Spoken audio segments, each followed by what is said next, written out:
tu penses que les anglophones ils parlent trop vite pour toi, alors cette vidéo elle est faite pour toi. Ne quitte pas, je vais te donner la solution pour remédier à ce problème. Et après ce cours, j'en suis sûr que tu vas pouvoir enfin comprendre les anglais même s'ils parlent rapidement. Je me présente, je suis Hamid, professeur et formateur en anglais depuis plus de 10 ans maintenant et je suis le fondateur de la chaîne Anglais Révolution. Anglais Révolution, c'est quoi? C'est une nouvelle solution pour les francophones qui veulent apprendre à parler l'anglais avec rapidité et facilité, loin des méthodes scolaires. Dans cette chaîne-là, on va se baser que sur l'essentiel, ce que tu vas vraiment avoir besoin pour parler rapidement un bon anglais. Donc pour revenir à la vidéo, et au fait, n'oublie pas de t'abonner à la chaîne. Ah ouais, j'avais oublié, ça c'est important. Si tu t'abonnes pas à la chaîne, tu ne pourras pas avoir accès au cours. Non, je plaisante. Donc abonne-toi à la chaîne et partage le contenu, et fais un like. Et si tu as des commentaires, je suis là pour toi. No worries. Donc pour revenir à ce que je disais, les anglophones, ils ont tendance à parler rapidement. Mais pas tous les... Ils parlent rapidement, mais pas avec toutes les structures de phrases ou avec tous les mots. Certains mots, on appelle ça des mots outils, function words. Les mots outils, c'est quoi? C'est des mots qui vont t'aider à construire des phrases. Donc, tu as les prépositions, tu as les auxiliary verbs, tu as tout ce qui est pour faire une négation, pour faire une interrogation, tu as il y a quoi d'autre? Adverbs, il y a les phrasal verbs, les prépositions que tu rajoutes à la fin. Donc, tous ces petits mots-là qui sont outils, les pronoms, les articles, tous ces noms-là qui sont, tous ces petits mots-là qui vont t'aider à construire des phrases. Qu'est-ce qu'ils font les francophones, les anglophones? Ils les réduisent. C'est-à-dire que soit ils les prononcent très rapidement, soit ils les prononcent avec une intonation mais très basse, soit ils vont les squeezer, tu vois, ils vont les rentrer entre eux. Et donc pour toi, qui est un francophone, tu n'as pas l'habitude de ça, résultat, tu vas faire quoi? Tu sais, tu vas avoir du mal à comprendre. Et c'est pour ça que si tu comprends l'utilisation des mots-outils et content words, la différence entre les function words et content words, c'est-à-dire les mots-outils et les mots essentiels en langue anglaise, tu vas comprendre pourquoi les anglophones, ils parlent trop vite pour toi. Donc, maintenant on passe à l'action et je t'explique tout, d'accord? Allez. Ici par exemple, you are speaking too fast. Donc c'est vraiment là, je parle doucement, je fais des séparations et tout. Tu vois, comme dans un vrai cours en face d'un prof. Mais dans la réalité, si tu te retrouves dans la rue, si tu te retrouves à parler avec des anglophones ou dans, je sais pas, dans une vraie situation, la manière que ça va être prononcé, eux, ça va être you are, you are. Tu vois, ça c'est un mot outil. Tu as le pronom, tu as l'auxiliary verb, c'est pour construire la phrase, tu vois. You are. Donc il ne va pas être prononcé you are, même le you, ça va être you. Donc ça va être you are, you are.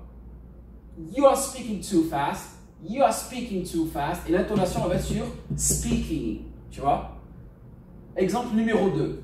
Pareil ici. Tu vois? Do, le you et le have, c'est quoi? C'est pour construire, c'est des mots outils pour construire la phrase. Donc qu'est-ce qu'on fait systématiquement? Ils vont être track, ils vont être réduits. Ces trois mots-là, ils vont être réduits, ils vont être squeezés. Tu vois? Donc ça va donner quoi? Si on prononce ça de manière, je veux dire, comme à l'école, ça va être do you have the time. Mais dans la vie réelle, ça va être quoi? Do you have the time? Do you have the time? Do you have the time? Tu vois, le do, il est pratiquement pas prononcé, le you est you, et le have. Donc ça va être do you have the time? Do you have the time? Et l'intonation va être sur time. Très bien. Troisième exemple. He was fired yesterday. Là, pareil. Ici, mot outil. Tac. Hop. He was. Donc ça va être quoi? Il va te prononcer rapidement. He was fired yesterday. He was fired yesterday. Donc tu vois? C'est prononcé rapidement et réduit. Et l'intonation va être sur tired et yesterday. Pareil ici. À ton avis, où est-ce qu'il est le mot outil? He has given up. Give up. Ok? Il est où le mot outil là? On en a deux, c'est la même chose. Un pronom et un auxiliary verb. Donc on a he et has. Ça va être comment? Prononcé très rapidement. He has given up. He has given up. He has given up. Tu vois? Pareil, ici, exemple numéro 1, 2, 3, 4. Ici, she came with her friends. Ici, on a trois mots outils. Je te laisse les découvrir. Le premier, c'est she. Très bien. Et le deuxième, ça va être with her. With her. Donc ici, ça va être she came. She came. Tu vois, ça va pas être she came. She came. Et ici, with her. With her. With her. Tu vois, le TH avec le her, évidemment, il rend. Tu vois, c'est... vraiment, les deux mots ils sont squeezés, tu vois, donc ça fait wither. Donc la phrase en entier, ça donne quoi? Donc ici, tac, c'est réduit, et ici, pareil. Boum. Donc, qu'est-ce que ça donne? Ça donne she came with a friend, she came with a friend, she came with a friend. Tu vois, même le with her, on n'entend même plus. Nickel. Dernier exemple, ici, I'll try if you want. Donc, ça donne quoi? Le mot outil ici, c'est déjà I'll, tu vois. Ça va pas être I will. On a tendance, nous les francophones, à dire I will, I will, I will. Non, là c'est direct I'll. Ici, try et if you want. Donc, try, c'est des content words, c'est des mots importants. Donc, if you, ici, c'est un mot outil, c'est-à-dire qui va être aussi réduit. Donc, ça nous donne quoi? On a 3 mots. Ici, on a 3 mots. Donc, ça va être I'll et ici, ça va être if you. If you. Donc, ça donne quoi? Ça donne I'll try if you want. I'll try if you want. Tu vois? Donc, I'll try if you want. If you want. If you want. C'est vraiment réduit, squeezé. Et comme je t'ai dit, l'intonation, elle est basse. Et l'intonation, elle sera forte sur les mots clés, sur les mots essentiels de la phrase. Try and want.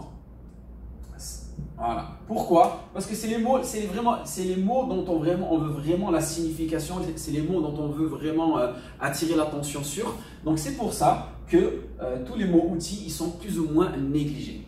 Donc j'espère que tu as compris ce cours-là. Maintenant, tu vas comprendre pourquoi, enfin, les anglophones, à ton goût, ils parlent trop vite. Donc, il y a 2 choses à retenir, c'est les mots outils et les mots essentiels. Les mots outils en langue anglaise, ils sont généralement... Ils sont squeezés, ils sont réduits, il n'y a pas d'intonation. Les mots essentiels, c'est là où il y a de l'intonation, de l'accentuation. D'accord?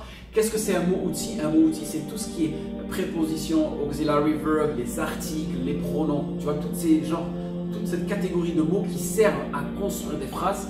C'est ces mots-là qui nous posent souvent des problèmes. Et aussi, parfois, on ne sait pas très bien les prononcer. Et comme je vous ai dit dans une vidéo auparavant, eux, les anglophones, ils sont habitués à la prononciation de certains mots. Donc, systématiquement, s'ils ne retrouvent pas cette prononciation de ces mots-là, eh bien, entre nous et eux, il y a de l'incompréhension.